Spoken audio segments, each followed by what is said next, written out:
يسره عن الدين كله وكفى بالله شهيدا. قال الله تعالى: يا أيها الذين آمنوا اتقوا الله حق تقاته ولا تموتن إلا وأنتم مسلمون. صدق الله العظيم. Yang dinamakan bersama kita yang kita hari ini di Balai Masjid Imam Bina daripada semua peringkat kedua yang kedua muslimin muslimat yang ada Allah Subhanahu wa taala. Alhamdulillah, pada sama-sama kita banyak bersyukur kepada Allah. Allah Taala masih lagi panjang umur kita, masih lagi diberi kesempatan untuk sama-sama kita isi ruang masa kita dengan perkara baik. InsyaAllah tuan-tuan, hari cuti pada hari ini kita ambil kesempatan untuk sama-sama kita mengisi ruang yang ada dengan kuliah subuh insyaAllah yang akan disampaikan oleh Ustaz Muhammad Sirin dan Datuk Mahfuz yang merupakan seorang seksyen pada Krisel tuan dan juga merangkap di majlis APKJ di kawasan kita ini. InsyaAllah tuan-tuan yang akan membimbing kita mengisi ruang yang ada pada hari ini, sama-sama kita mengambil iktibar dan pengajaran dalam kehidupan kita insyaAllah. Jadi tanpa berlama masa juga saya mengucapkan kepada Pak Ustaz untuk teruskan kuliah subuh kita pada hari ini. Silakan.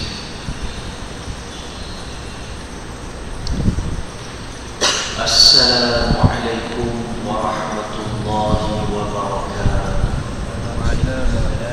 A'udzu billahi minasyaitonir rajim. Bismillahirrahmanirrahim. Alhamdulillahilladzi arsala rasulahu bil huda wa dinil haqq liyudhhirahu 'ala ad-din kullihi wa kafaa billahi shahida. Ashhadu an la ilaha illallah wahdahu la sharika lahu wa ashhadu anna Muhammadan 'abduhu wa rasuluhu. Allahumma salli wa sallim wa barik ala rasulihil amin wa ala alihi wa sahbihi ajma'in. Rabbi shrah li sadri wa yassir li amri wahlul 'uqdatam min lisani yafqahu qawli. Subhanaka la 'ilma lana illa ma 'allamtana innaka antal 'alimul hakim. Wa la hawla wa la quwwata illa billahil 'aliyyil 'azim. Alhamdulillah. Terima kasih kepada Ustaz Muhammad Idris Pak Yusuf yang berusaha dalam kuasa Masjid Al-Hasanah. Seterusnya muslimin, muslimat, tuan-tuan, puan-puan, anak-anak yang dirahmati Allah. Alhamdulillah. Pertamanya bersama-sama kita merafakkan rasa syukur kita kepada Allah Subhanahu wa taala. Pada pagi ini dapat sama-sama kita terpilih, diberikan kemudahan oleh Allah Subhanahu wa taala terpilih bersama-sama mengimarah masjid. Mudah-mudahan inilah latihan-latihan yang insya-Allah kita akan teruskan daripada masa ke semasa. Karena Allah Subhanahu wa taala dalam ayat-ayat dia suka memberi perlambangan. Sebagaimana contoh dalam surah Al-Dhariyat, a'udzu billahi minasyaitonir rajim. Wa fil ardi ayatun lil muqinin wa fi anfusikum afala tubsirun.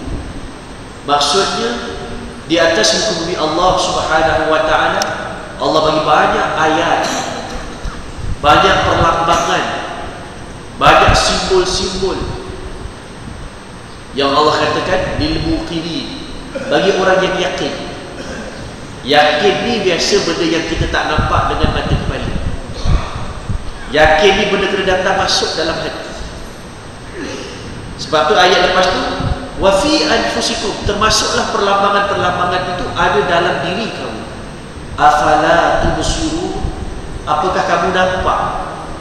Dan tubsirun dalam bahasa Arab tak sama dengan tanzurun, tak sama dengan tusyahidun. Tanzurun tengok dengan mata kepala, tusyahidun tonton.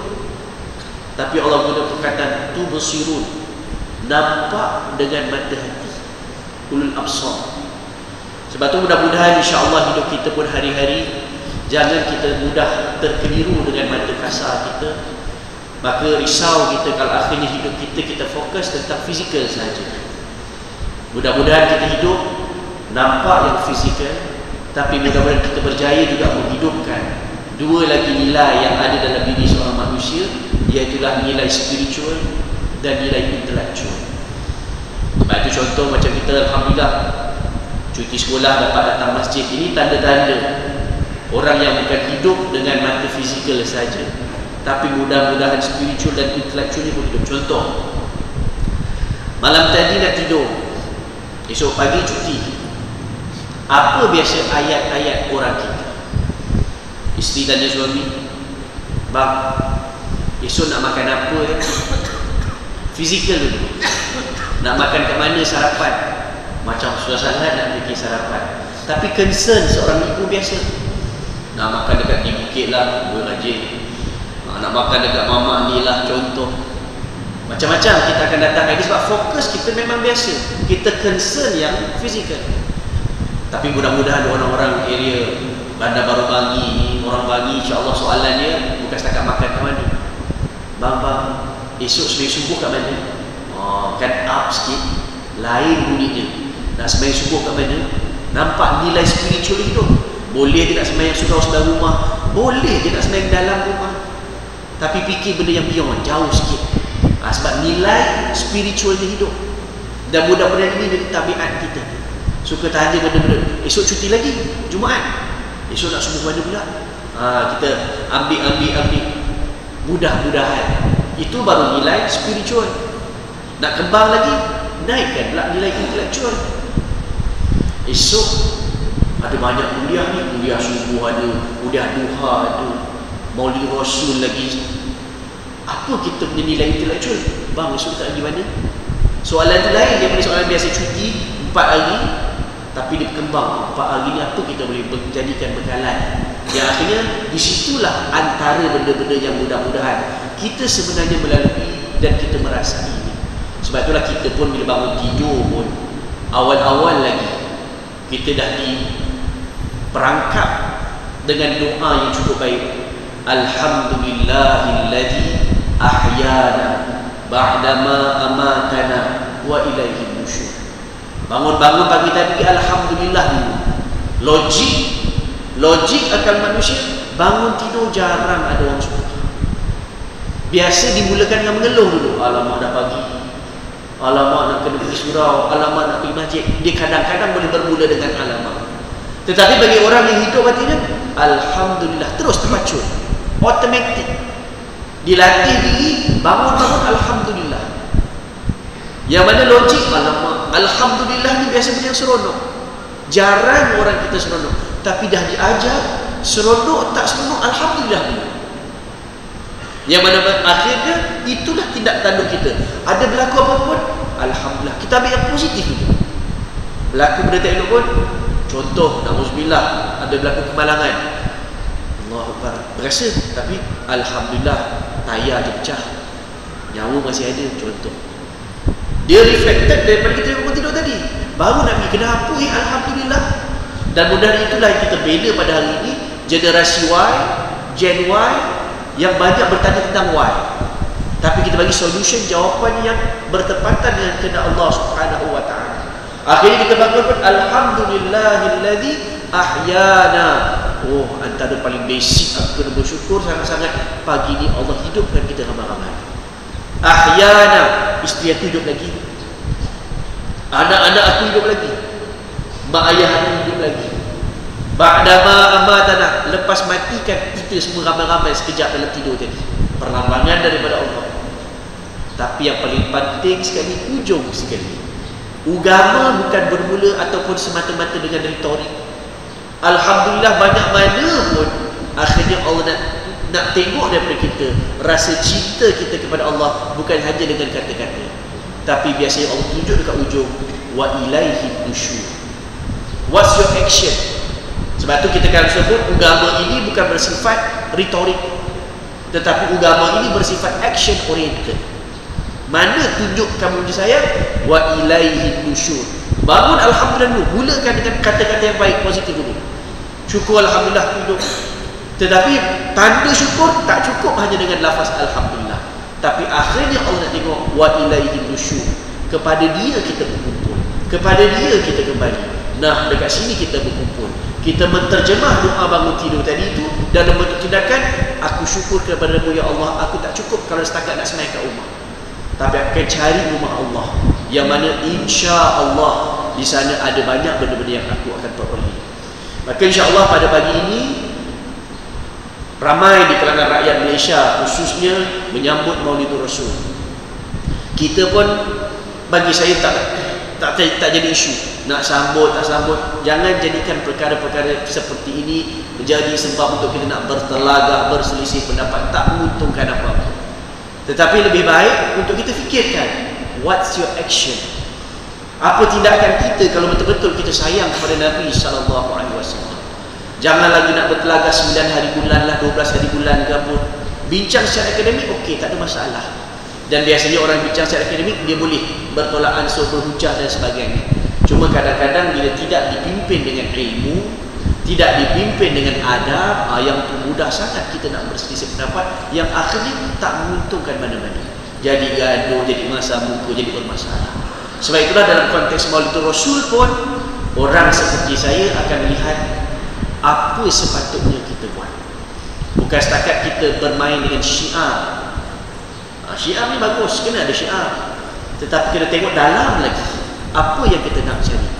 Ibarat tadilah kita katakan agama ini tidak bersifat retorik, setakat nak angkat cogan kata, slogan, moto dan sebagainya, setakat nak berarah. Semua tu ada poin dia, tak jadi masalah bagi orang macam saya. Tapi saya yakin apa yang Allah nak, apa yang Nabi nak, beyond. Nak lebih dari itu, zahirkan dengan tindakan. Ibarat kita lah, kalau kata suami isteri balik surau kejap lagi, balik masjid jumpa isteri, Assalamualaikum, apa khabar, I love you. Zuhur kejap lagi, I love you. Duk kakak dia I love you, tapi bila balik jubah sepahnya, bajunya bersepak, makan tak ada nak basuh pinggan contohnya. Akhirnya, alamak, kata je sayang, tapi dekat mana terjemahan sayang itu dalam bentuk tindakan? Anak pun tak kejutkan, tak ajak pergi semayang ke apa, tak cantik. Akhirnya sebenarnya lebih menterjemah yang kadang-kadang tak terlalu kuat perlu dilontarkan dengan kata-kata, ada tindakan. Oh abang aku ni suami, aku ni sayang aku. Tak payah bagi duit banyak-banyak pun, tapi hati rasa seronok sebenarnya bila semua benda yang tergambar di hati isteri itu dapat dipenuhi oleh suami dengan tindakan-tindakan. Maka macam itulah mudah-mudahan kita bukan hanya dengan kata-kata, tidak cukup hanya dengan berselawat, tidak cukup hanya dengan ceramah-ceramah, tapi mudah-mudahan tindakan. Dan perkara itulah menjadi sedikit kadang-kadang kerisauan dalam konteks bangi kita. Alhamdulillah, majlis ilmu bertebaran. Sebutlah, siap boleh pilih lagi. Nak masjid ni, nak surau ni, nak kompleks tu, kompleks ini, semua ada majlis ni. Tapi mudah-mudahan kita tidak ada yang terperangkap dalam bibir ghurur, tertipu, terkeliru. Ceramah aja kita banyak, tapi rupanya dia hanya menjadi halwa telinga. Dia hanya di mainan mata dan telinga. Sebab itu kita doakan mudah-mudahan insya-Allah majlis-majlis ilmu kita sentiasa mendapat keberkatan daripada Allah Subhanahu wa taala. Kita risau, kita takut kalau majlis-majlis ilmu tu, na'udzubillah, akhirnya hanya persembahan yang menjadi hiasan atau permainan mata, hanya menjadi permainan telinga. Ibarat kita buat show, tengok, sedap suara ustaz tu, handsome contohnya, tengok ustazah nak cantiknya, sedapnya suara, tetapi takut kalau tak ada langsung mesej yang sentuh pada hati. Takut kita kalau mesej tak disampai dekat pemikiran. Yang tu yang kita harapkan, kita doakan sama-sama. Mudah-mudahan majlis-majlis ilmu kita sentiasa ada mesej-mesej yang mampu merubah hati manusia, merubah pemikiran manusia, supaya sentiasa menuju ke arah yang lebih baik di sisi Allah Subhanahu wa taala. Sebab itulah bila kita bercakap tentang Maulidur Rasul, saya lebih suka bercerita tentang perkara-perkara berkaitan dengan wahyu. Contoh, semua kita sedia maklum, benda yang tak ada khilaf kalau kita bincang tentang Maulidur Rasul, Nabi lahir tahun apa? Tahun apa ya?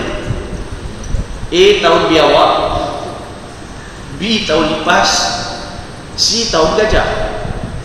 InsyaAllah orang ni, ala ustaz apa barang punya soalan macam ni, kami ngaji dah tinggi-tinggi tanya soalan macam ni.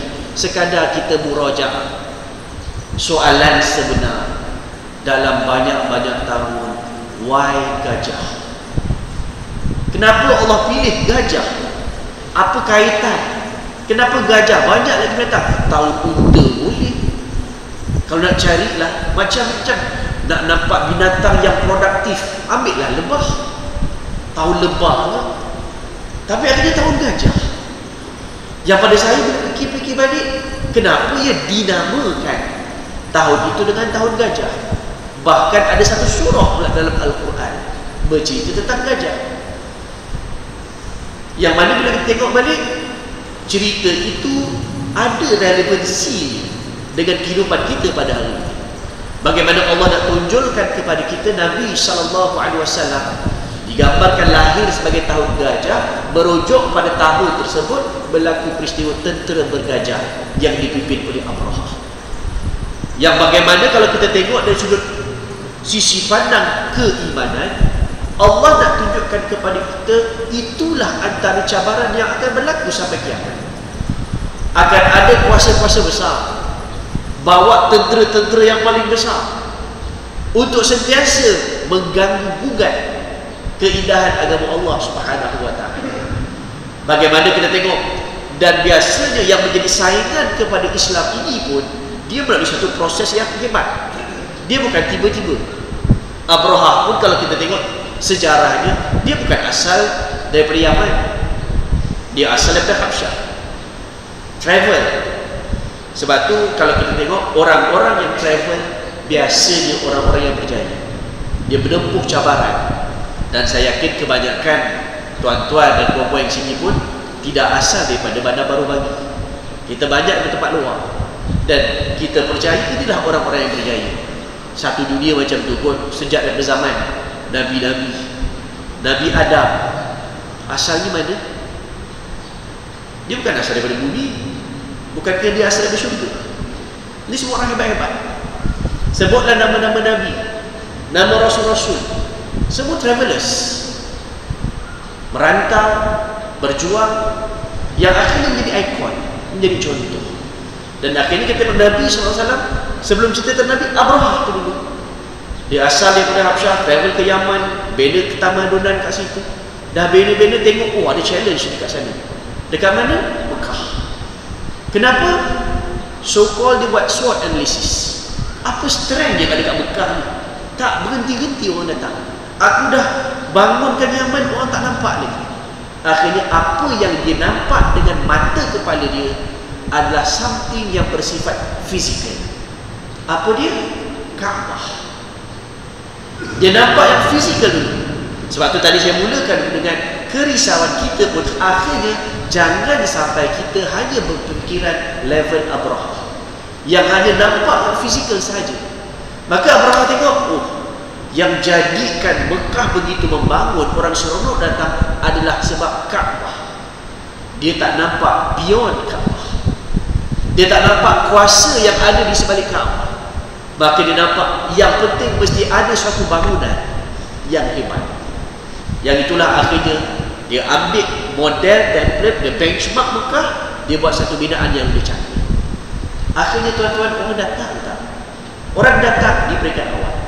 Tapi kalau benda itu hanya datang dengan sebab fizikal, sekali itu je orang datang.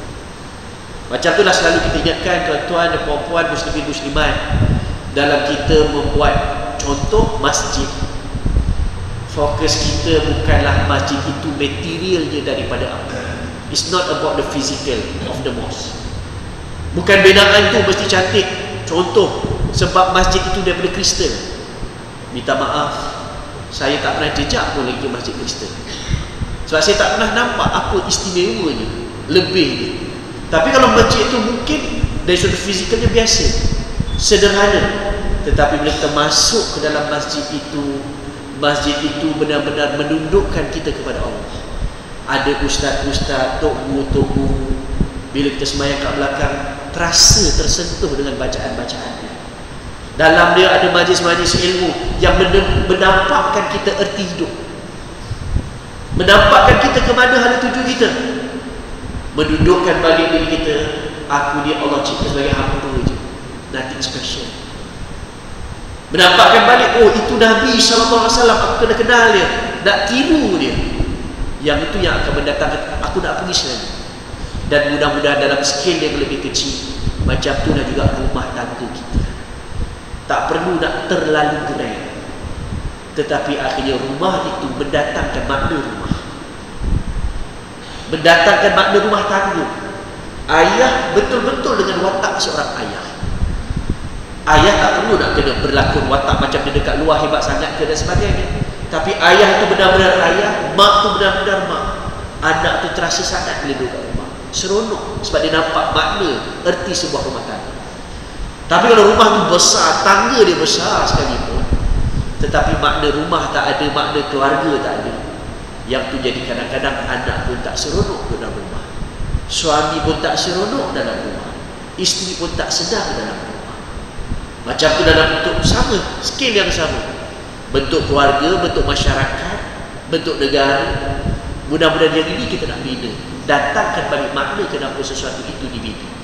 Maka sebab itulah kita tengok akhirnya dengan perasaan cemburu yang begitu tinggi daripada Abrah, aku dah berhabis buat bangunan yang lebih canggih, sophisticated lagi daripada Kaabah, orang dah tak datang. Yang tu akhirnya secara ringkas kita tengok Abrah datang cara lain, aku kena fikir macam mana nak robohkan. Ini satu simbol perlambangan bagaimana orang dah tak boleh nak lawan Islam, tak ada cara kita bunuh, tak boleh nak compete kita lawan, sebab mereka tidak ada pemikiran tentang soal intelektual dan spiritual yang diorang nampak fizikal. Caranya hancur, dan secara mudahnya dunia akan ajar kita pemikiran yang paling besar itu yang paling hebat. Maka gambarannya dalam banyak-banyak binatang, gajah yang dipilih. Ibarat kalau kata budak zaman sekarang macam budak-budak kok tanya, siapakah orang yang paling kuat hari ini? Dia cakap orang paling besar, the big show, yang paling besar. Tapi logik akal kita, the big show yang besar tu pun boleh kalah dengan The Rey Mysterio. Dia kecil tapi guna otak. Macam itulah juga kalau boleh kita faham dalam konteks ini, datanglah kuasa besar dunia macam mana pun, ingat yang akan mempertahankan kita adalah Allah Subhanahu wa ta'ala. Sebab tu akhirnya gajah macam mana hebat besar datang untuk menyerang kota Mekah, Allah datangkan satu perlambangan yang menyelamatkan dengan bantuan Allah Subhanahu wa ta'ala adalah burung-burung ababil yang kecil. Tapi burung-burung itu bersatu. Burung-burung itu jaga agama Allah, jaga rumah Allah. Akhirnya dalam Islam nak ajar kepada kita, logik bukan segala-galanya. Tetapi ingat, orang Islam jauh di sudut hatinya ada suatu kuasa yang besar, namanya iman kepada Allah. Percaya sungguh-sungguh, walaupun kecil macam mana kita, lemah di mata manusia, tapi kalau hubungan kita kuat dan tepat dengan apa yang dikehendaki oleh Allah Subhanahu wa ta'ala, percayalah Allah akan beri bantuan. Sebab itu pada saya Maulidul Rasul soal tentang iman. Percaya ke tidak? Percaya ke tidak? Yang ini yang kita harap mudah-mudahan kita faham dan kita jelas bagaimana Nabi SAW bila diangkat menjadi Rasul pada usia 40 tahun, 23 tahun keseluruhannya Nabi berperanan sebagai seorang Rasul, 13 tahun difokuskan berkaitan dengan akidah. Kasih nampak tu dalam bahasa moden zaman sekarang, kalau kata akidah tu bahasanya terlalu agama lah, konon-konon. It's about mindsetting. 13 tahun itu dipasakkan mindsetting, anchor betul-betul. Kita ni nak apa sebenarnya?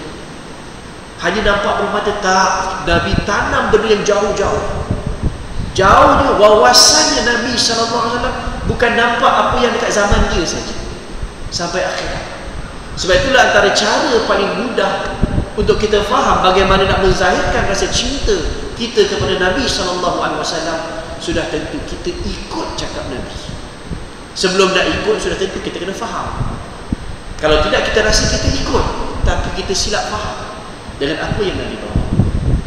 Sebab itulah kita tengok antara benda yang menarik bagi saya bila tengok tentang perkara-perkara yang dibawa oleh Nabi SAW, termasuklah kalau kita boleh relate dengan apa nama kita kata khutbah wada, khutbah terakhir pesanan terakhir Nabi SAW. Antara benda yang mahalkan Nabi ada sebut tentang sampaikan kepada orang yang tak datang. Mungkin orang yang tak datang lebih faham daripada kamu yang datang. Yang pada saya cukup simbolik. Sama juga dengan hadis yang menceritakan tentang bagaimana Nabi mencari-cari orang-orang yang tak sempat dengan dia tapi percaya kepada dia. Yang kita nak gambarkan, untungnya para sahabat, apa yang Nabi sebut semua orang beriman dengan keadaan Nabi ada depan mata dia. Walaupun cerita-cerita, hadis-hadis yang Nabi sampaikan itu kadang-kadangnya tidak berpijak di bumi yang nyata pada masa itu. Especially hadis-hadis yang bersifat futuristik, hadis-hadis yang bercerita tentang akhir zaman. Sahabat-sahabat tak akan tergambar apa yang Nabi nak cerita, tetapi yang sampaikan itu adalah Nabi SAW. Mereka beriman 100%. Bagi kita pula, kita tak sempat nak berjumpa dengan Nabi SAW, tapi Allah jadikan kita nampak satu-satu apa yang disampaikan oleh Nabi SAW. Sebab tu bila kita tengok balik, sebelum nak cakap tentang benda-benda akhir zaman, insya-Allah saya cuba kupas sikit kot 1-2 perkara yang menjadi kerisauan juga. Bagaimana bentuk pemikiran masyarakat hari ini yang ada 2 ekstrim. Satu yang pemikirannya jadi terlalu keras, yang membawa pemikiran ISIS, Syiah lah apa dan sebagainya yang keras-keras. At the same time, di-create satu lagi grup pemikiran juga masih disadarkan kepada Islam tetapi terlalu longgar, namanya liberal, pluralism dan segala macam ism yang dicipta dan dikembangkan, yang menyebabkan akhirnya kita keliru, berpecah bergaduh. Sebab tu caranya tengok balik apa yang Nabi buat, betul ke tidak, bertepatan atau tidak. Sebab tu biasa kita sebut, antara lain bila berkait dengan kelahiran Nabi SAW, biasa kita kait dengan satu istilah. Zaman yang Nabi lahir dipanggil sebagai zaman jahiliyah. Apa maksud jahiliyah, tuan-tuan? Orang kita mudah terjemah benda-benda yang Arab tu kadang-kadang base dengan perkataan Melayu juga. Ya, secara mudah memang jahiliyah merujuk kepada jahil. Tetapi adakah jahil yang kita maksudkan itu sama dengan jahil yang kita terjemah? Jahil yang berarti bodoh. Bila para ulama merujuk kembali suasana Arab yang ada pada masa itu, jahiliyah tidak merujuk kepada mereka yang tak reti membaca. Jahiliyah tidak merujuk kepada bodoh semata-mata. Sebab itulah Syekh Muhammad Qutub keluarkan satu buku, Jahiliyah Qarnil 20, Jahiliyah kurun ke-20. Nak menggambarkan kepada kita, jahil itu bukan merujuk kepada zaman tertentu saja, tetapi jahil ini lebih pada sikap, jahil ini lebih pada attitude, bagaimana kita menanggapi sesuatu. Contoh, jahil biasa kita kata orang tak baca, orang bodoh. Jom kita tengok apakah realiti yang ada pada zaman Nabi SAW lahir, dibesarkan, yang dipanggil sebagai Arab jahiliyah. Kalau kita perasan, setiap nabi-nabi, rasul-rasul, Allah akan bekalkan dengan mukjizat. Dan biasanya mukjizat itu akan menjadi suatu senjata yang paling kuat untuk berdepan dengan isu pada masa itu. Contoh, Nabi Musa. Antara cabaran yang dihadapi oleh Nabi Musa, orang-orang pada zaman itu begitu passion, gairah kepada sihir, segala macam sihir. Maka Allah berikan satu mukjizat, antaranya kepada Nabi Musa, tongkat. Dengan segala macam yang bersifat, akhirnya segala macam sihir kalah. Itu maksud mukjizat.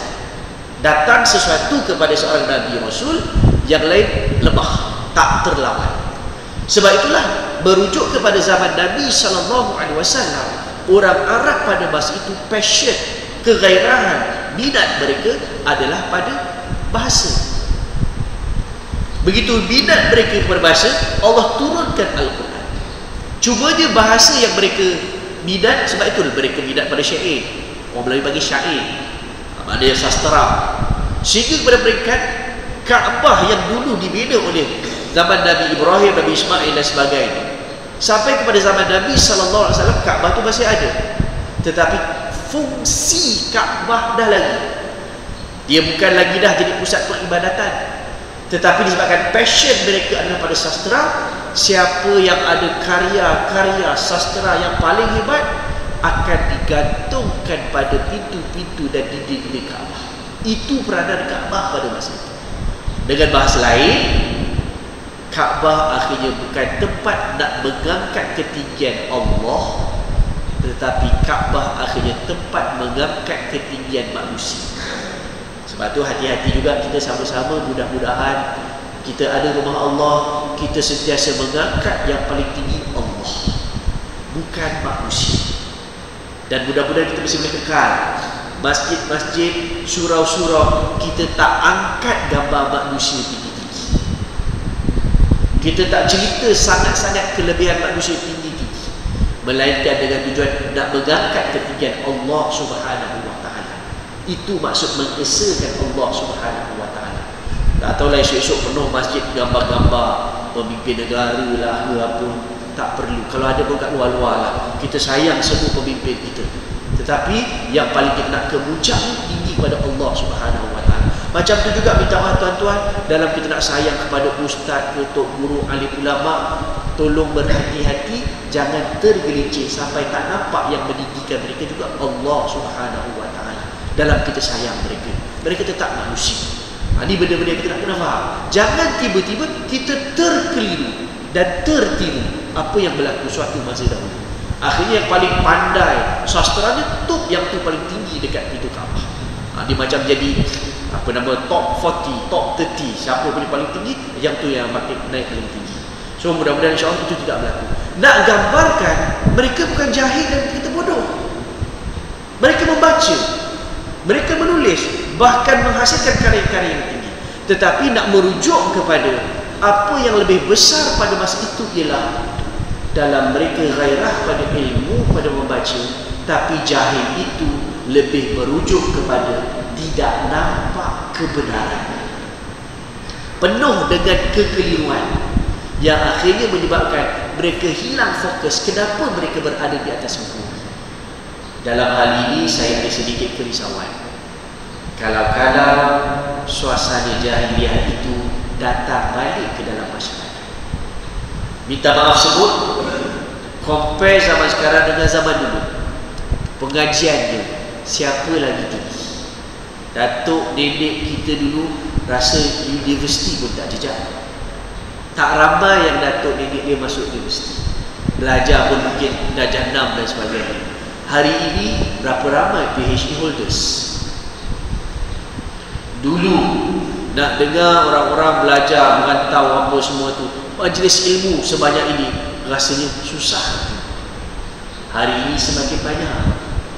Tapi perasan ataupun tidak, takut ataupun tidak, kalau kita katakan suasana-suasana keilmuan yang sepatutnya merancakkan pembangunan manusia, pemikiran dan hidup kita jauh sampai kepada akhirat Allah Subhanahu wa ta'ala, takut-takut mengelirukan sampai dah tak nampak akhirat Allah. Yang kita katakan contoh, lebih takut kalau para asatizah, ustaz-ustaz pun kalau akhirnya tak berapa clear, tak berapa nampak tentang akhirat Allah, lebih nampak pada survival manusia itu sendiri. Yang di universiti yang ada PhD holders, profesor dan sebagainya, takut sangat-sangat kalau akhirnya yang diperjuangkan itu bukan lagi nak mengangkat manusia biar kenal ilmu, biar kenal Allah, tapi akhirnya fokus kepada diri sendiri. Bila aku nak dapat doktor, bila aku nak dapat profesor, ataupun yang jadi ustaz, na'udzubillah, bila aku nak jadi selebriti dan sebagainya. Takut sangat-sangat, akhirnya fokus lagi, buat bahkan lebih baik. In fact, kalau kita compare kita dengan level datuk nenek kita dulu, dari sudut keberkesanan agama, orang dulu rasanya ngaji taklah tinggi mana, tapi anak-anak baik aja. Tapi kita yang hari kadang-kadang takut, mak bapak belajar makin tinggi, makin apa, tetapi suasana anak takut sangat-sangat dengan cabaran yang ada pada diri. Gaji makin tinggi, tapi macam mana boleh terima kahwin lagi sama lelaki? Belajar makin tinggi, bila mempersoalkan balik satu-satu. Sebab tu kadang-kadang saya nak ajak tuan-tuan tengok balik. Nabi SAW ada sebut beberapa hadis tentang suasana akhir zaman. Antaranya yang masyhur bila kita tengok, antara ramai-ramai sahabat ni pun kalau kita tengok menarik, sahabat-sahabat ni pun masing-masing ada fokus. Yang ni suka tanya bab ni, yang ni suka dengar, yang ni suka ni. Ni colors yang Allah dah tunjuk kepada kita. Kita pun boleh tiru mana-mana sampel yang ada ni untuk kita benchmark. Selain pada of course yang paling tinggi benchmark Nabi SAW. Antaranya sahabat yang bernama Huzaifah bin Al-Yaman. Huzaifah bin Al-Yaman kalau kita tengok dia punya hadis-hadis, banyak dia create soalan yang bersifat futuristik. Antaranya bila dijawab oleh Nabi SAW, tu'radul fitanu 'alal qulubi kal hasiri 'udan 'udan. Terbentangnya fitan. Kan kita biasa dengar hadis akhir zaman, hadis fitan. Fitan ni tak mesti fitnah macam kita orang Melayu cerita tentang ni tak betul tu fitnah. Tapi fitan ini lebih kepada huru-hara, lebih kepada confusion, kekeliruan. Terbentangnya kekeliruan, huru-hara, orang jadi confused, pening. Alal qulub. Nabi gambarkan kekeliruan itu bukan terbentang macam kita bentang surat khabar. Siapa nak baca-baca. Bentang sejadah, siapa nak ambil, siapa nak letak duit, tak. Tapi Nabi gambarkan tu'radul fitanu 'alal qulub. Tengok. Yang diserang yang kat dalam. Bahasa orang Melayu, makan dalam. Bahasa pemikir-pemikir, serangan pemikiran. Dia masuk dalam. Kalau kat luar tak apa, terbentang macam tu, siapa nak ambil. Tapi dia diserang terus ke hati. Kal hasir. Gambaran Nabi SAW ibarat kapet. Kapet udan-udan, berbaris-baris.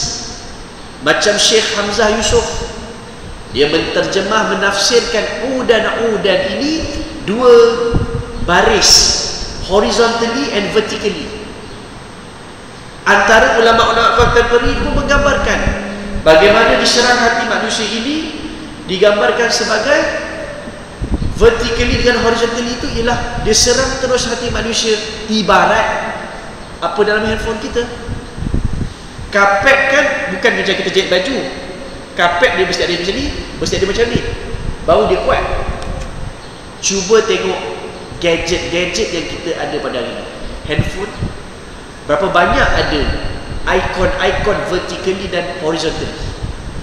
Yang mudah sangat, tekan je akan ada beberapa ikon-ikon, sampai je dia terus serang pemikiran, serang hati kita.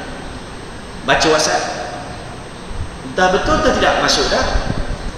Betul tak betul, kadang-kadang bukan dikesen kita terima dulu. Lagi pula dengan hari ini macam-macam istilah-istilah yang semacam mengelirukan.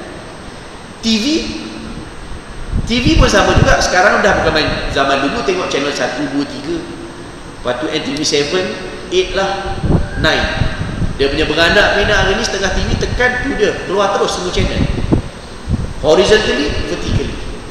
Tekan ni masuk berita ni, betul tak betul dah masuk dah dulu. Tengok filem pun, filem hari ni bukan cakap filem biasa, dia diselit dengan propaganda. Hatta cerita Melayu pun macam-macam. Apa cerita ni macam Syiah je. Apa cerita ni macam liberal je. Masuk udan al-qulub, masuk kepada hati. Sampaikan akhirnya Nabi SAW kata, fa ayyu qalbin ashrabaha, mana-mana hati yang termakan, terminum dengan confusion tadi, nukita fiha nuktatus sauda, tertitik pada hatinya satu titik hitam. Sekali termakan, satu titik hitam. Dan cerita tentang hati dan titik hitam ni banyak sangat pada hadis Nabi SAW. Sebab tu yang kita katakan, tolong sama-sama kita jaga hati dan pemikiran kita, intellectual dan spiritual kita. Zahir kita lapar, cepat kita cari makan, tapi intelek kita lapar, kita takut, tak perasan dia tengah lapar. Spiritual kita tengah lapar, takut. Tapi kalau baca kitab-kitab tazkiyatun nafs, mudah nak detect dia tengah sihat tak sihat. Iman kita tengah sihat tak sihat bagi amalan. Dia seronok ke tidak? Bagi Quran, baru baca 2-3 ayat dah rasa malas, tanda iman kita tengah goyang. Ajak pergi semayang masjid, rasa alas main rumah susah, iman kita tengah goyang. Sebab tu kita kena isi. Intelektual pun sama juga. Cuba bagi sesuatu yang bersifat ilmiah, seronok ke tak? Ajak fikir. Tapi dunia ini ajak kita tak payah fikir, just follow the flow. Kita jadi malas nak fikir. Baca buku ke, baca artikel ke, tengok movie sekalipun, orang malas nak fikir-fikir. Orang suka yang makan suap macam tu, fit macam tu saja. Tapi kita harap mudah-mudahan tidak. Kita jadi orang yang suka bercakap tentang ilmu, bukan hanya seronok dengan hiburan. Hiburan memang seronok, tapi mudah-mudahan kita mencari hiburan-hiburan yang boleh mendidik jiwa.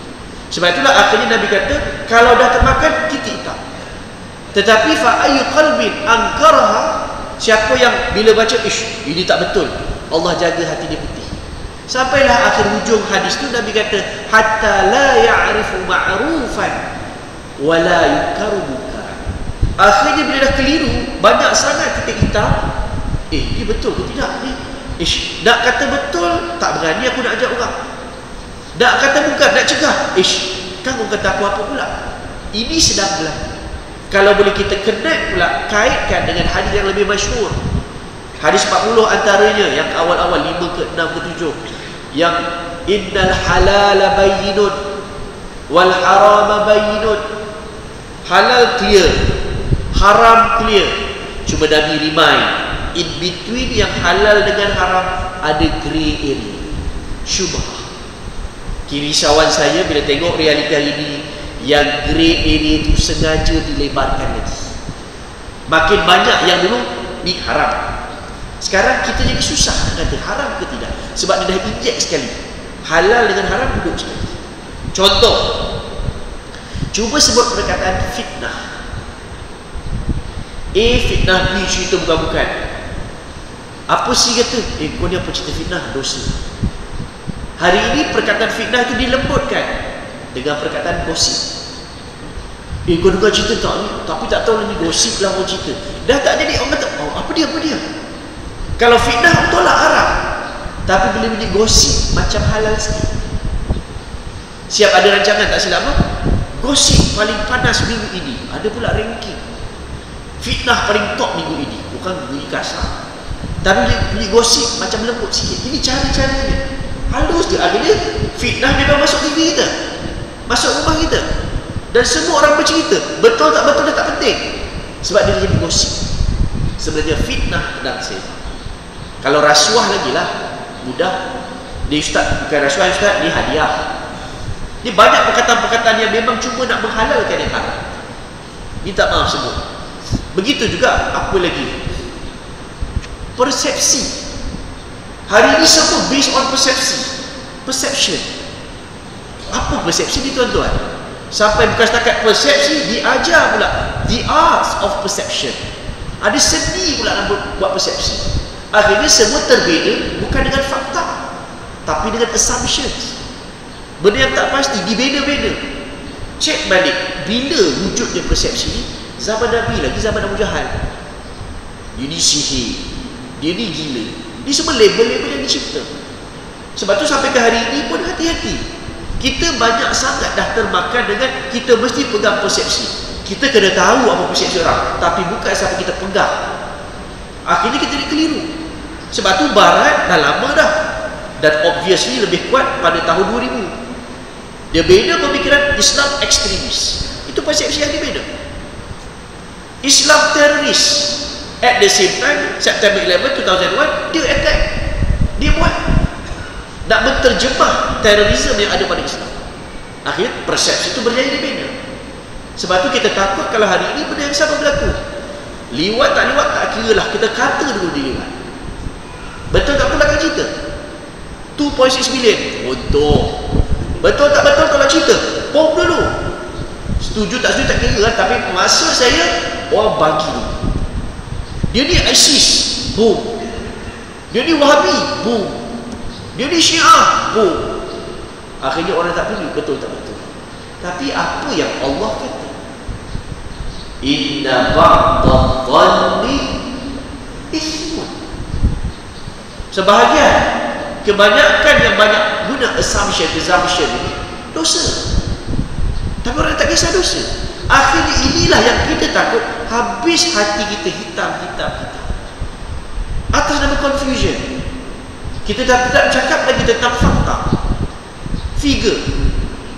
Terlalu banyak based on assumption. Ya akhirnya yang ni saya takut. Pertama, hati kita gelap. Kedua, mudah sangat kita jadi bergaduh. Mudah sangat. Kalau siapa rajin pula baca protokol Yahudi, memang antara cara mereka nak kuasai dunia ialah kuasai media massa. Clear di situ. Sebab tu tuan-tuan kalau tengok siapa di sebalik media-media, siapa media antarabangsa ke dalam negara, ataupun kita kata production house, apa nama yang kita kata macam lah movie besar, filem-filem besar, siapa dekat belakang, siap boleh jadi agenda dunia kita boleh baca daripada filem-filem kalau siapa rajin. Cuma kita je tak ada masa nak tengok macam. Dia menterjemah sebenarnya pemikiran. Sebab tu hati-hati, jangan nampak media tu sekadar hiburan. Tidak. Apa yang berlaku, drama Melayu cukup kot, orang cerita ustaz ceritanya, kita boleh gambar itu yang sedang berlaku, propaganda yang sedang diisi. Sebab tu selalu saya sebut, perlu sangat orang-orang yang ada kefahaman terlibat untuk tolong kawal, supaya perkara-perkara ini dapat dibendung dengan secara yang paling hikmah. Nak harapkan terus kurang hikmah dia. Tapi bagaimana kita boleh menawarkan diri membantu supaya benda-benda yang terhidang untuk anak cucu kita itu mudah-mudahan tidak mengeliru dan membesar. Sebab itulah bila saya nak katakan tentang kekeliruan ini, yang ini saya katakan tadi. Bagaimana kalau siapa yang baca Rand Corporation, dia sebagai think tank kepada White House US, Rand Corp memang cerita terang-terang. Satu antara lain, diorang berbangga Rusia-nya komunis jatuh di tangan mereka dengan gerakan saraf mereka, CIA dan sebagainya jatuh. Maka sejak 2000 dia nampak tak ada cabaran lain yang besar melainkan Islam. Dan kita semua sedia maklum, Islam itu berkembang dengan begitu rapid sekitar tahun 80-an. Bukan hanya di Malaysia, seluruh dunia sebenarnya. Dengan kejatuhan Shah Iran je lah, dari apa benda apa semua tu. Bukan soal Syiah je, tapi orang boleh nampak Islam sebagai tawaran. Sebab itulah orang macam saya minta maaf tak percaya kepada ISIS ni, melainkan ia telah dimanipulate, telah dibesar-besarkan dalam watak yang begitu jahat. Kenapa dipilih dia IS, Islamic State? Banyak lagi nama yang menarik. Sebab dia tahu dunia sekarang ni tengah dahagakan. Kita dah tak percaya dengan segala sistem. Orang mula nampak solusinya mesti kembali kepada Islam. Dan gerakan Islam seluruh dunia bergerak atas apa nama sekalipun, melihat antara solution back to basic, tengok balik model Nabi SAW. Semua bercakap akhirnya, kenapa Nabi susah hijrah? Boleh je duduk kat Mekah. Dan semua nampak signifikan dalam banyak-banyak peristiwa yang berlaku atas Nabi SAW. Umar angkat hijrah sebagai satu titik yang paling bersejarah.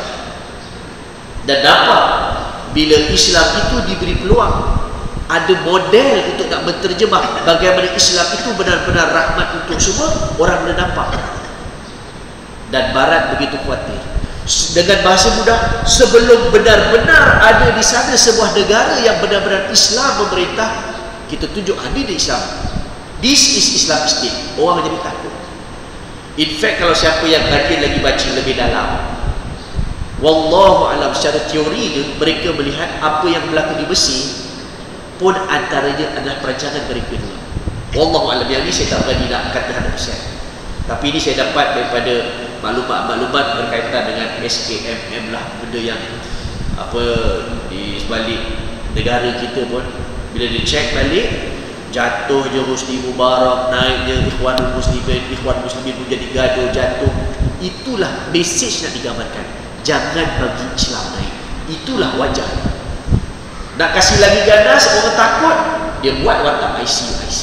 Inilah Islam Islam yang akhirnya, tak ada lah Islam macam ni, kita kekal status quo macam ni, cukup dah.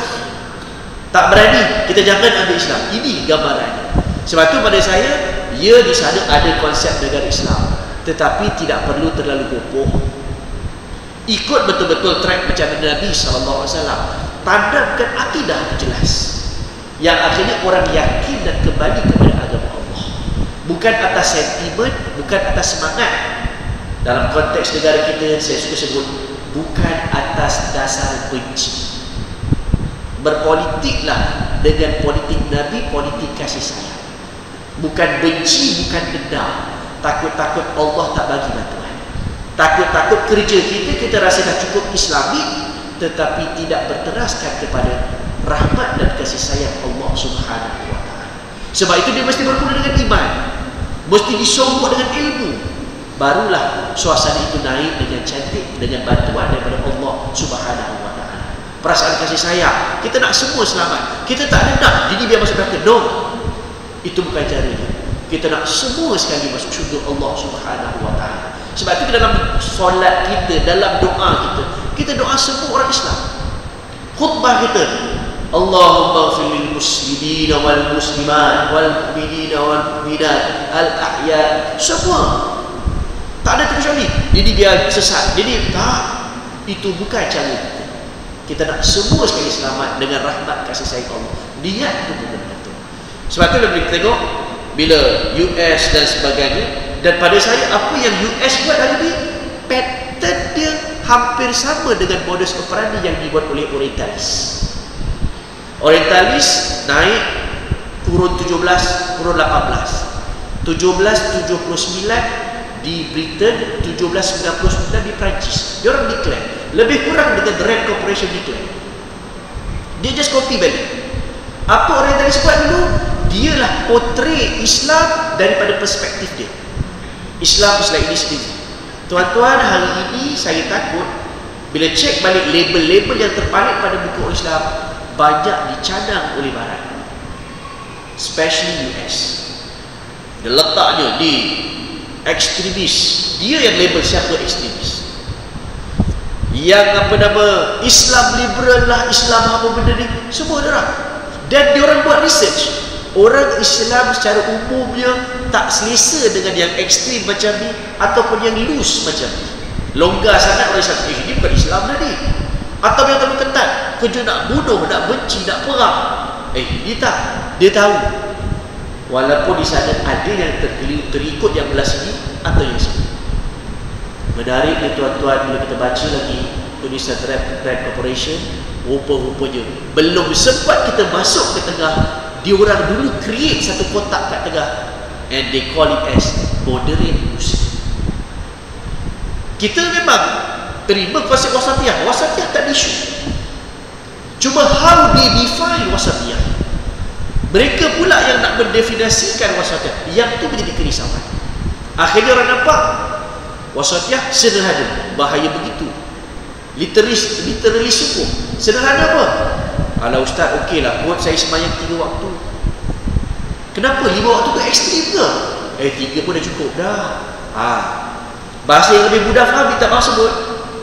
Contoh, seorang perempuan tu baik, sembahyang, baca Quran, mulut jaga, semua bagus, tapi sayangnya dia free hand, tak pakai tudung. Contoh, apa perasaan kita sebagai orang Muslim, ahli sunnah wal jamaah? Kita kata, bagus dia sembahyang, baik dia, cuma sayang je dia tak pakai tudung. Kita doakanlah mudah-mudahan insya-Allah satu hari dia pakai tudung. Kita pun dakwalah secara pelan-pelan, tudung hikmah, mudah-mudahan. Itu cara kita. Tapi moderate Muslim nak bawa, biarkanlah dia, at least dia sembahyang dah. Yang kau sibuk dia tak pakai tudung tu kenapa? This is about human right. Dah masuk human right pula. Ini contoh halus. Bila siapa nak doakan ke nak ambil berat, dia pun busy body, dah mengganggu hak asasi manusia. Dia dah masuk macam tu kan? No, jangan cepat sangat. Alam kau ni sibuk-sibuk, dia rasuah-rasuah. Kau tahu tak berapa banyak masjid dia dah buat? Kau sibuk tak ada rasuah, tapi masjid mana dia buat? Contoh, bercampur aduk yang halal dengan yang haram. Kita, Allah bagus je dia buat masjid, tapi Allah kesian dia, kenapalah banyak sangat terlibat berasuah ni, na'udzubillah. Janganlah terlibat rasuah, dosa, riba. Contoh. Tapi dia digambarkan seolah-olah this is moderate Muslim. Dia bercampur aduk antara yang halal dengan yang haram. Sebab tu kita kata wasatiyah dalam Islam dia bukan bercampur. Dia ambil yang halal tu clear, tapi tak perlu pergi yang besar-besar, tapi ambil yang fundamental dulu. This is wasatiyah. Tapi bagaimana pemikiran wasatiyah ini jadi bercampur, yang akhirnya orang jadi keliru. Ustaz, di Islam tu tidak. Rokok orang dah boleh tolak, datang vape macam boleh terima lah pula. Budak-budak boleh buat main, orang perempuan terasa dekat. Kalau dulu rokok tu terasa ada api tu, macam dekat je neraka ke mulut. Vape dia tak ada api dah, dia jadi seolah begitu permainannya. Yang terbaru lah, kat terbaru mana juga apa? Ada bia halal, bia pula halal. Kalau kata halal janganlah nak pegang bia, tapi dimainkan istilah-istilah itu, akhirnya ini bia halal. Minta maaf, saya kadang-kadang sensitif. Botol pun sengaja buat botol-botol berupa macam botol arak. Halal tak boleh masalah, tapi kan mendatangkan perasaan okey. Shisha bunyinya macam sunnah aja. Macam sunnah je sab shisha, bunyinya arak. Contoh, sebab tu kita kena faham atas nama ilmu, ini budaya ke, ini agama. Yang akhirnya mudah-mudahan kita boleh berdepan dengan apa isu sekalipun, tapi asalnya kita telah dipenuhi ataupun dilengkapi dengan ilmu. Dan mudah-mudahan yang paling besar kita harap selain daripada ilmu, supaya kita juga tidak tertipu dengan ilmu, kita mendapat petunjuk dan kasih sayang Allah. Sebab tu dalam solat kita hari-hari, bacalah dengan penuh pengertian, ihdinas siratal mustaqim. Takut-takut hari-hari kita baca setiap rakaat tak macam kita minta petunjuk. Dia hanya jadi retorik dekat ulang-ulang macam tu saja. Sebab itulah mudah-mudahan datangkanlah balik agama ini dalam bentuk agama yang penuh dengan rahmat, agama yang penuh menghidupkan hati kita, jiwa kita, pemikiran kita, supaya akhirnya dalam kita menzahirkan rasa sayang kita kepada Nabi SAW pun datangkan dalam bentuk tindakan-tindakan yang selalu dengan agama Allah Subhanahu Wa Taala. Kita takut bila cakap tentang guru ni amat mudah berlaku kepada orang baik-baik. Kalau baca guru kitab Al-Ghazali, Sekhawan dan lain-lain, antara yang mudah terkena guru, satu ilmuwan, alim ulama, cendekiawan. Kita jadi terkeliru dengan ilmu yang kita ada. Kita rasa kita je betul, orang lain salah. Yang tu mudah salah jadi gaduh. Yang kesian siapa? Public, masyarakat itu confused. Ni ustaz sekarang khalwat boleh ke tak sebenarnya? Kesian. Dengan G25 dia lain, apa lain, keliru orang. Minta maaf, bukan saya nak tunjuk pandai, tapi kebetulan itu bidang saya tentang PhD. Asas kepada perkara ini ialah amar makruf nahi munkar, bagaimana kita laksanakan. Cuma kadang-kadang jadi keliru bila bercampur antara prosedur dengan hukum halal itu sendiri. Kalau dalam konteks Malaysia, bagi saya sudah cukup baik asasnya.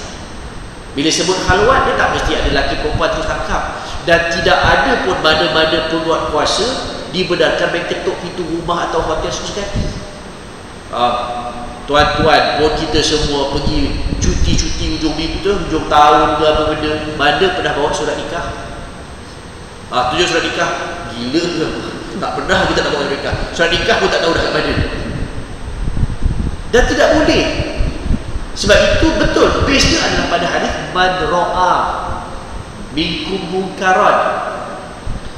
Cuma betul, benda itu walaupun berkait dengan privacy, dia tetap kena rujuk kepada siapa yang tengok. Penguat kuasa tak tengok, tetapi kalau jiran sebelah tengok, minta maaf Jais, saya jiran sebelah rumah, saya sayang dengan jiran sebelah ni, tapi saya nampak, minta maaf, setahu saya ini student perempuan, tapi hari ini saya tengok banyak budak lelaki masuk. Tolong pihak Jais tengokkan. Bukan dia nak serang, bukan nak apa, tapi ini cara kita amar makruf. Bukan nak perangkap, bukan nak cek pasar, tapi kita sayang. Ini macam anak aku dah. Maka pihak Jais datang ketuk. Kalau ketuk masing-masing tengah buat ceramah Maulid Rasul, apa kerja nak tak khalwat? Sebab tu dalam akta kita ada perkataan suspicious. Datang nak buka pintu takut-takut, buka-buka semua pakai tuala. Itu baru datang suspicious. Dekat situ baru boleh interrogate. Bukan main tak pasal-pasal main tangkap. ketuk bilik lecturer, lecturer telah berkhalwat dengan anak murid dia. Sebab tu lecturer pun kena hati-hati, jangan timbulkan suasana suspicious. Student perempuan, kita lecturer lelaki, bilik adalah kat ujung building, buka pintu. Doktor pun boleh. Lagi pula zaman sekarang, tuan-tuan isteri masih kerja, tuan-tuan dah pejin, kat rumah ada bed. Bawah sebelah tadi cik pasal, kita kenalah, kenakan dekat prof ni. Ni kat sebelah dia ada khalwat. Tok. Alamak, profesor kena tangkap khalwat. Elok profesor kena buat research. Bed dekat ujung bilik sana, tengah lipat baju. Kalau silap hari bulan memang boleh kena. Tapi di sinilah perlunya budi bicara dan kefahaman. Bukan kerja nak tangkap orang saja. Sebab tu pihak penguatkuasa pun bila nak tangkap, dia mesti based on report. Dia bukan boleh serang-serang suka hati. Cuma kadang-kadang di sinilah antara nas secara tekstual perlu diterjemah dalam bentuk kontekstual. Dan kadang-kadang ini masalah kita jadi terlalu literalis, gagal memahami konteks. Dan kadang-kadang minta maaf, ini pun antara confusion yang masuk dalam masyarakat. Kita jadi terlalu literalis. Agama ni cantik tuan-tuan, puan-puan, mudah-mudahan insya-Allah kita lah menjadi ejen-ejen yang menterjemah agama yang indah ini, supaya akhirnya nombor satu, kita dan keluarga kita faham, dan mudah-mudahan masyarakat luar sana pun dapat faham keindahan agama Allah. Akhirnya bila kita seronok, automatically datang perasaan nak kongsi. Cerita je kebaikan Islam. Akhirnya semua jadi ejen dakwah untuk agama Allah Subhanahu wa taala. Ni belum cerita nak berdepan Christmas. Kalau silap bulan, nampak ketat sangat. Silap bulan, nampak dah macam liberal sangat. Tapi kalau dia ilmu, insya-Allah kita tahu nak manage. Datang apa-apa event, dia jadi dakwah kita untuk agama Allah Subhanahu wa taala. Saya rasa setakat itu dulu untuk hari ini. Mudah-mudahan di sana ada sedikit sebanyak pencerahan. Mudah-mudahan kita tidak tergolong daripada mereka yang terkeliru dengan segala macam confusion yang ada pada hari ini. Sebab tu saya takut sebenarnya kalau dulu umat Islam, especially zaman-zaman kejatuhan Khilafah Utsmaniyah di Turki 1924, banyak dimomokkan dengan agenda divide and rule. Pecahkan Arab dengan Turki, gaduh. Arab Jordan dengan Arab Saudi, gaduh. Semua dipecah-pecahkan. Dan ia termasuklah berlaku dekat negara kita. Cuma hari ini yang saya lebih takut, datang apa yang Nabi sebut bersifat confuse and control. Dia keliru kan kita, gaduh sama-sama Islam. Datang Wahabi, gaduh Wahabi. Datang Syiah, gaduh Syiah. Datang yang anak-anak, gaduh yang anak-anak. Akhirnya kita dah tak tahu apa benda kita buat. Semua benda kita musuh, semua benda kita gaduh. Tapi kalau ada ilmu, kita tahu ini cara tangani begini, ini cara tangani begini. Yang akhirnya mudah-mudahan kita sama-sama dapat berhati-hati dan berwaspada sentiasa. Sebab jalan-jalan kita memang sentiasa Allah datangkan ujian, liyabluwakum ayyukum ahsanu amala. Mudah-mudahan insya-Allah kita sentiasa berhati-hati berwaspada, dan mudah-mudahan dapat petunjuk daripada Allah Subhanahu wa taala, dan kita diselamatkan daripada segala bentuk-bentuk ujian yang kita tak sanggup untuk hadapi. Yang baik daripada Allah Subhanahu wa taala, yang lebih kurang silap, kasar, keras ada datang pada dalam diri saya sendiri. Saya minta maaf semua. A'udzubillahi minasyaitonirrajim. Bismillahirrahmanirrahim. Alhamdulillahi rabbil alamin, wassalatu wassalamu ala asyrafil anbiya'i wal mursalin wa ala alihi wa sahbihi ajma'in.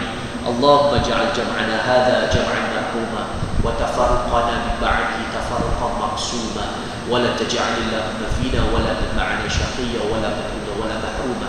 Allahumma arinal haqqa haqqan warzuqna ittiba'a wa arinal batila batila warzuqna ijtinaba.